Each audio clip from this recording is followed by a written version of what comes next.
Hello everyone, we're on the ranked ladder and we got another game. We're just gonna spectate this game and see what happens. So we got here in the southwest of the map, we have Dutch, it's Ashwagandha, something like that. And he or she is playing as Dutch. And then we have in the northeast of the map, we have Supernova playing as Hausa. So Supernova is actually quite a good player, and I think he mainly plays Portuguese, but he does play a lot of civs, so it's gonna be really interesting to see what his take on Hausa is. This map is quite nice for Hausa actually, because there's a lot of these yaks on the map, which of course give you a huge boost. But it's gonna be interesting to see how he tackles being up against Dutch, because Dutch is one of those civs that, like, if you give them too much time and just get their banks up, they can just be incredibly difficult to counter because of their incredible economy. That's also really hard to raid because they only really need these herds. They don't really need coal mines in the later part of the game, and so yeah, it's definitely a pretty difficult civ. Now at least luckily you won't have to face 2 Falconet push with that FF timing, so at least that makes the matchup quite okay for Hausa. There's not like this particular strat that just Dutch can just exploit, but yeah, you definitely need to be ready for it. Either you need to apply a lot of pressure early to get a lot of damage in, or just need to prepare for that Skirm Goon composition and get a lot of like Lafidi Knights or something timed with an FF. So it's gonna be interesting to see what Supernova does. I think we're gonna go ahead and check on the deck actually. Let me just fix this really quick. So the UI is a bit bugged again. Let's do that. There we go. Okay, perfect. So he hasn't picked his deck yet. Oh, there we go. So this deck is called Morocco. It has the, so he's probably gonna do the Morocco H-up. That's the H-up with the church and the XP. He's not actually training a villager right now. I wonder why. So, okay. Oh, yeah, he is. Okay, so it's just this invisible for some reason when you're in here. So, yeah, he is training those villagers. And we do see Hausa Kingdom. Also, we see Palace of Mina. Actually, having Silversmith in this game is quite unusual. And especially unusual to have...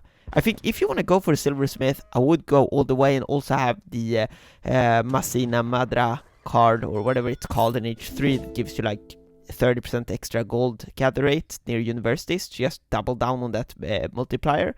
But yeah, he's only got Silversmith, so I doubt that this... Like, I doubt to see a situation where it would actually be worth sending Silversmith over just sending 600 gold. But we'll see how he utilizes that card. Maybe he gets a nice use out of it.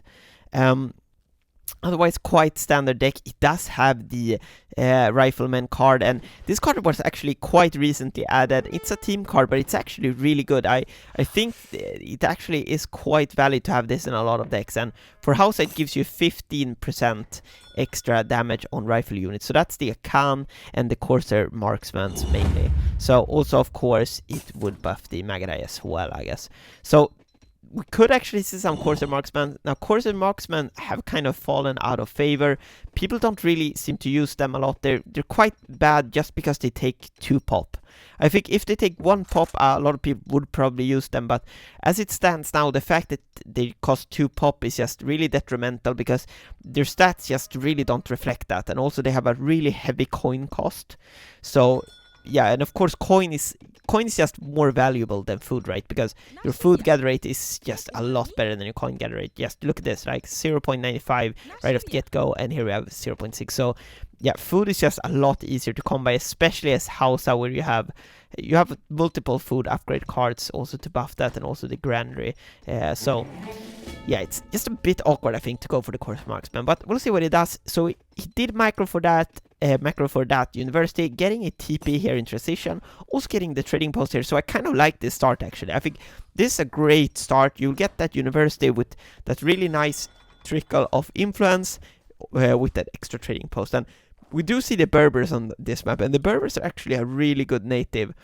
However, not so much for House, I guess, because you can already ally up with the Berbers. But for a lot of civs, Berber is just a S tier trading post, because you get those Berber nomads and the Berber camels, both of which are incredibly good. And then you can also get the salt mine if you want to, which is also quite good tech.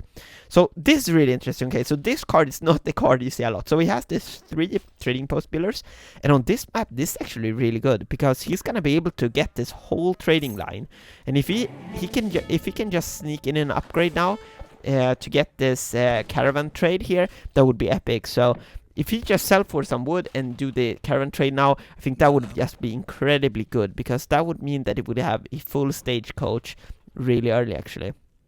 But as I said, you don't really see this card a lot, and I think mostly it's because it's not terribly versatile. Like, there's a lot of maps where it's just hard to utilize this many trade wagons, because there isn't simply that many good trade routes. And as you can see right now, it's already picked up all of the trading posts that are left, and it's also picking up this trading post right here. So I think it is still worth it to take a trading post like this, but it's only 0.35, so not a great gather rate of influence for like a building that costs 200 wood, but it's still okay. So it's definitely better than nothing. So we're gonna see these trading posts being dropped down. It's also getting that stagecoach in, so quite nice. And that's gonna be a great way to keep up with the Dutch economy. Meanwhile, as I say that, we see Dutch dropping their 4th bank, and his Dutch opponent not really making a racks, not making a stable or anything. So both players being quite passive at this moment. And we see some Berber nomads coming out as well from the trading post. And looks like he sent Palace of Amina to get that other palace up right now. So not any military units from either side, and we do see the trading post coming up now. So I do like this play from Supernova. Really nice getting those TPs up, and I think this could actually be a really good strategy, to be honest. But I'm curious to see what his composition is going to be like. He's actually gathering a lot of food, so I wonder what he will use that food for. And here we see 700 wood coming in after that, so interesting. So going for that wood, what does he want to do with the wood? Maybe drop down some infrastructure, getting some more universities. I guess we'll see. And he has a shipment here in the bank, going for that 700 coins. So I guess he's trying to look for that age up. And also he did, of course, okay, interesting. So he researched the tech that enables Corsair marksmen and gives you this tower. And he's building a lot of houses actually with that wood that he shipped. So that means that you want to get Corsair marksmen out, probably. They cost 2 pop, as I said, so you really need a lot of houses to build them. They're also like super expensive on the coin side. 80 coin for 1 skirmisher is just really heavy. So it's gonna be interesting to see how many he manages to get out. And he is sending that coin, so either he could be looking at an aid shop, or possibly just spam out some Corsair marksmen. But I think at this point you would rather just go for the aid shop and build the Corsair marksmen after that. But I think maybe if you sent the 700 coin before sending the wood, would probably actually have been a bit nicer, because that would have allowed him to just age a lot earlier. So we see the Explorer going down just to TC fire.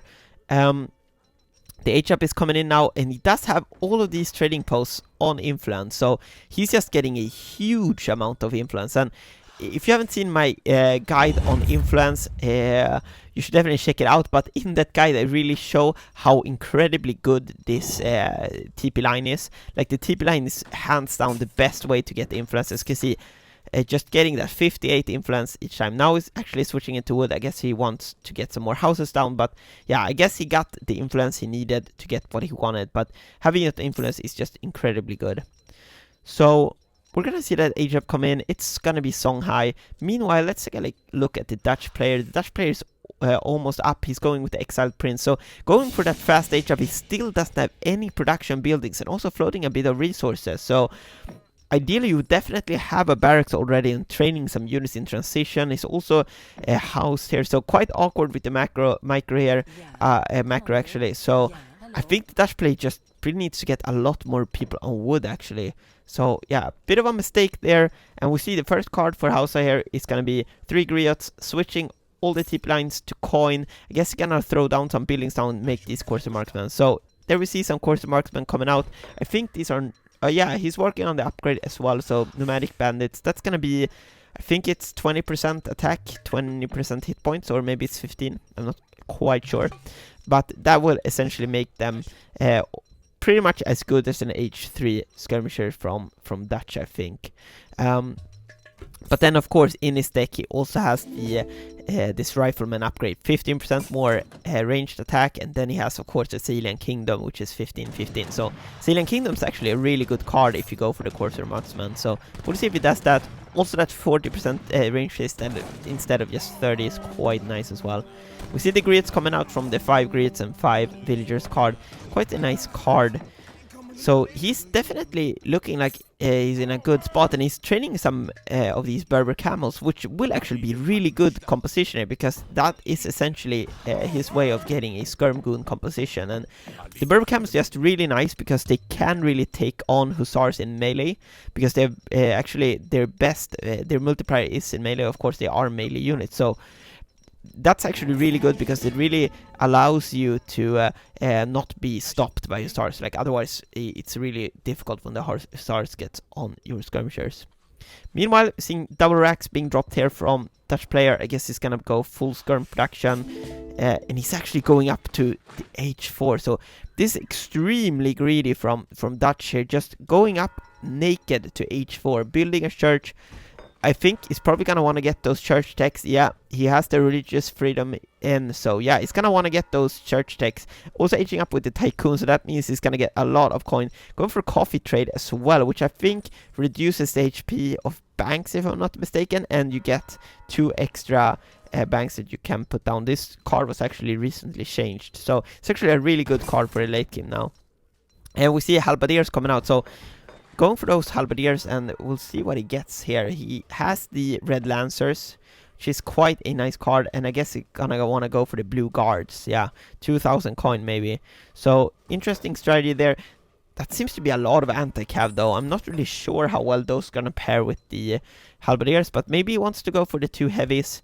He does have a lot of these merc shipments in the deck actually, so quite interesting there. But we see a big mass here from Hausa, and Dutch is ordered up, so that made the Supernova change his mind. He's actually going for the base here, and yeah, he's gonna have a really good time because there's only halberdiers here, and he has a lot of these Corsair marksmen, and they of course have really good 2x multiplier versus halberdiers.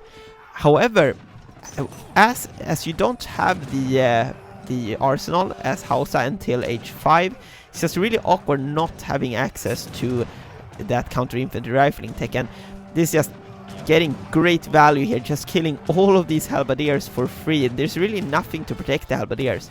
Now, he doesn't have a lot of siege, which is a problem. We see the 2 heavies coming out here, but not really a lot to protect them. Okay, and there comes the blue guard. I say that, and then here comes the blue guards, and now there's not a whole lot of skirm, so I think this is actually looking good for the Dutch player, and I think the Dutch player can actually hold this probably, and he hasn't lost too much. But we do see some raids here, 27 villagers, probably one will going down there, yeah, maybe another one as well, but I think Supernova really needs to get out of this position. He don't want to lose too much of his mass, and I think he just needs to add a lot more skirmishers now that there are so many musketeers. So that H4 actually really paying off for the Dutch player, and he's going for the Robber Baron's card after this, sending that factory also, so doubling down on the economy. He doesn't really have a lot of villagers, only 24 villagers versus 42 for Hausa, but what he does have, of course, is those banks, and he has a lot of banks. It's actually up on 7 banks, it looks like, so the economy is probably quite close, although we of course have the trading route as well for Hausa. So yeah, Hausa ideally just needs to get some culverins out, and that's exactly what he's trying to do, but he doesn't have the influence to get 2 out as of now, and ideally you want 3 to really counter those heavies, and he's training them in this palace, and unfortunately he gets them out before the palace goes down, because this is always the struggle with Hausa. If you lose your palace, you really don't have any place to make culverins, and that's always really tough. Now unfortunately he did reveal the culverins now by shooting those units, so that was really unfortunate. I think he could have probably gotten one of those for free if he wanted to. And I think Hausa just needs to be aggressive at this point. He needs to keep the trading post line, because otherwise he's going to be in a tough spot. Also, we see Dutch player expanding out so far on the map when he does have Hunt this close to his base. Also out on this side, so there's a lot of raiding potential, and we see the red lancers coming in now. These guys are just incredibly good. 56 attack at a 1.5 rate of fire. So these are just incredible cavalry units. And we see the culprit is coming in fire range, and we see one shot coming off, and yeah, he's gonna get the second shot off. And preferably he would split fire now to get both of them. Yeah, he does. And I think he's gonna get a third shot off as well. No, okay, he should have moved them a bit during that fight, and I think he could have gotten it. But yeah, now he's just diving in with all of the cav. I don't think that this is the right decision, but I think at this point he can probably afford it. And the problem is, if the Jet Lancers comes back now after this fight, they can just do a complete wipe of the Corsair marksmen. And I think this fight is probably looking decent for Hausa at this point. But yeah, as I said, we see the Red Lancers coming in, and I think they're gonna clean this up probably. So yeah, just unfortunate losing all of his anti-cav like that. I don't think he needed to dive in. He already had the skirmishers to take out all the musketeers, and we see those Red Lancers just surviving so much damage. It's, yeah, these guys are just tanks. 600 HP, 30% range resist, and oof, this is just really rough. And there's not really any anti-cav in sight here, and he does send the Teeb rifleman shipment, so now he has that increased damage on the Corsair marksman. So 21 range attack. So I must say, I'm really liking seeing Corsair marksmen back in the game. We haven't really seen them a lot, and it's really fun to just diversify the unit roster and seeing some new units out on the field. And yeah, this is amazing, but he does need to pair these guys with some anti-cav, or he's gonna be in a big trouble. And now we see some of these Swiss pikemen coming in, so we really need to kite now, and he is building a lot of these Desert Raiders. I'm not really liking this too much. The Desert Raider is just not a great unit, but also getting the Manchu in now. So the Manchu was actually a really good call. So I think he built those actually in the palace. I guess that was the units that he got dealt on this map. So the Manchu I really like actually. That's actually really good. So as you can see with the Desert Raider, they don't really have multiplier against anything. So yeah, they're just not great units. They're 3 pop, they cost so much gold, and yeah, they're not really countering anything, to be honest. They're just decent as siege. That's basically the only thing they're half decent at. But at the same time, if you want to get siege, just build raiders. They're just much more cost efficient if you just want to siege stuff down. But he's going full on these outlaws, and I think it's fun to see some new units. So for what it's worth, it's quite interesting game at least. Now he's gonna go and siege this down, and this is just really good. He really needs to keep the Dutch player off the trading lines if he wants to survive this game. And he is actually down quite a bit in score, but I think at this point in the game, I still feel like the momentum is in Hausa's favor, and I think as long as he can keep the mass up and just take good fights, I think he's got potential to win. But he really needs to go for a raid here and try to take these villagers out, and I wonder if he actually sees this. Yeah, he does. He does see a few houses here. So yeah, ideally he just wants to spread his units out. He want to look at those humps and see where is Dutch, because we're reaching that point of the game where Dutch will start to expand on the map, and if you can just find where they're hunting their herds, then you can definitely damage them a lot. But at the same time, he is leaving his own villagers a bit exposed here. We could see a counter raid, but instead we see Dutch coming to help his villagers out, and now we see the Bosniaks in as well. But there are a lot of units that can deal with the Bosniaks down there. These Manchus are just incredibly good at taking out heavy cavalry with that 29 reach attack and that 2.5 multiplier against cavalry. So yeah, overall looking like a really good fight for Hausa, and we do see some horse artillery here, but yeah, there's just not enough stuff to protect it, and the Corsair marksmen just trading incredibly well versus the halberdiers and the pikes. We do see a lot of Berber camels, but the Berber camels not really achieving too much in this composition because there's not that much heavy cavalry from Hausa. I think ideally he would just get his own hussars maybe, or getting some skirms of his own probably be the best thing actually. But once again, losing a lot of these Swiss pikemen, and that's the game. What a game. So that was actually a really interesting game, and it's really fun to see a return of these Corsair marksmen, and super fun seeing Supernova actually making them work, and that makes me excited to try them myself as well. And really nice combination. They're going for that Sahelian Kingdoms card as well as the Team Senegalese Rifleman. And also, of course, going for the Loyal Warriors, making them cheaper as well. So I didn't really notice that, but I guess they're even cheaper now. Yeah, so now they're actually quite decently priced. I think this is probably actually a pretty good deal. 30 food, 68 coin. That's actually quite nice. So a lot of cards actually to buff these units, and he really made it worth it. He even sent Silversmith apparently. So I wonder what the gold gather rate was there at the end.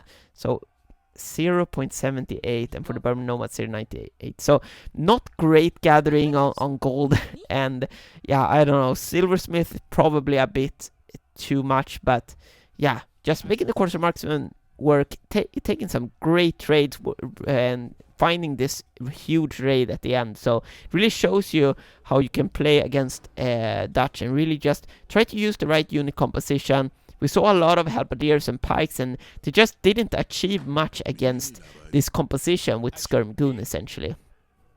So let's take a look at the post game real quick. We see just the unit count just being ahead here for Hausa.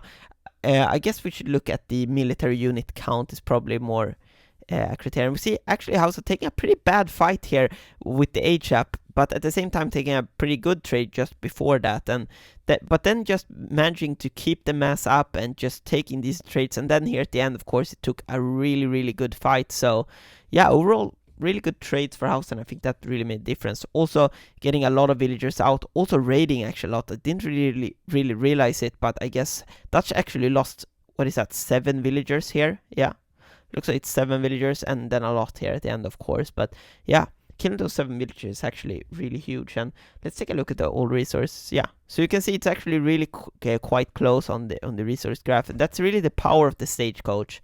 This map, of course, did a lot with the stagecoach, but also that Silversmith tech, of course, helps a bit as well. But yeah, getting the stagecoach versus Dutch is huge. Like, if you're a map without trading posts, it's just much more difficult against Dutch. But if you can keep it, well, that's your way to keep up with their economy.